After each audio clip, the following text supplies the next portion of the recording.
my goodness. Hey everyone, I have been getting so many, don't mind the state of loveliness my hair is in. This is like my natural Medusa hair. Henry has sent me through the ringer this last month and I am just like, I'm surviving. Okay, we don't need to get on to all of that, but I have been getting a lot of questions on how I did that Casey Neistat video. I feel like I capture maybe a bit of YouTube that isn't like all over the YouTube. So what I'm trying to say is I did not invent stop motion. This is a thing. If you want to see more videos like that, you know, YouTube stop motion and they should pop up. There's entire channels dedicated to this stuff. I just thought it'd be fun since Casey Neistat does a lot of like, you know, special editing and whatnot. I thought it was like, oh, I'll try to up my game for the Neistat, which is not supposed to be a tutorial or anything like that, but and I don't see myself doing it again, although never say never. So anyway, how I did that, so that was comprised of photos, and I took about 6,500 photos, and then once I deleted the ones that were bad or whatever, it was just over 6,000 photos. Okay, so I think that video was about 7 minutes long. There's 6,000 photos in there. It was like 6,000, I had the number in the description box, 6,026 or something like that.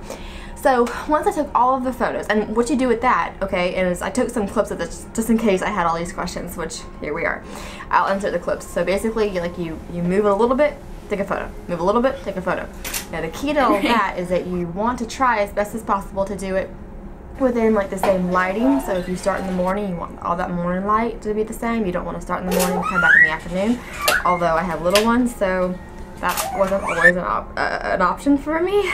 So I wanted to get done sometime this year. And then the other thing with stop motion is you want to try as best as possible to not move that tripod, and I did my best, although there were a couple times where it was like, ah crap, the baby was crying and I had to get up. And so I'm not an expert, I was just dabbling. And then once I had all of those photos, I went through, deleted the bad ones, and I used a remote to do all those things, so I wouldn't have to touch my camera and risk moving it. So then I deleted all the bad photos, I edited them all in Lightroom, and then I threw them into good old Windows Media. Is it Media Player? No, it's not Media Player, it's Movie Maker, which is like a dinosaur, except in this case it worked better than my normal video editing software, which is Lightworks, because you can put it in and assign a time interval to each photo, which at least to my knowledge you can't do that with the free version of Lightworks. So I threw it into there. It about exploded. It like froze a couple times. I had to do it a little over and over again, and then I assigned, I think it was like 18 milliseconds or something to each, or it was 8 milliseconds to each photo. And then from there I went and I shortened some parts and I lengthened other parts manually into Lightworks.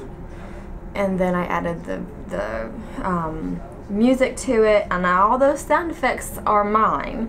I took the little microphone over to the iron, over to this machine and that machine, and the scissors and all that stuff, and then I had to edit those sound effects into there. And was that about it? I think that was about it. So like I said, I am by no means like, I think this is an art form, honestly. I think video editing, if you really like watch the people who are good at it, which is not me, but if you watch the suckers that are like, they are amazing, and I feel like video editing can absolutely be an art form. It is incredible what some people can do, and the patience they have, and the talent, and all the rest of it, transitions and all that sort of stuff. When you really get into storytelling, and it can be really cool. But I just wanted to dabble in it. Like I said, not an expert, but that's how I did it to answer your questions. I think that answers all the ones I got. So if you have any more, leave them down below and I will do my best to answer them. And as always, guys, I appreciate y'all for watching, and I hope to catch y'all next time. I'm so used to saying say because I've got Henry here who usually talks. But I'll see you later, guys.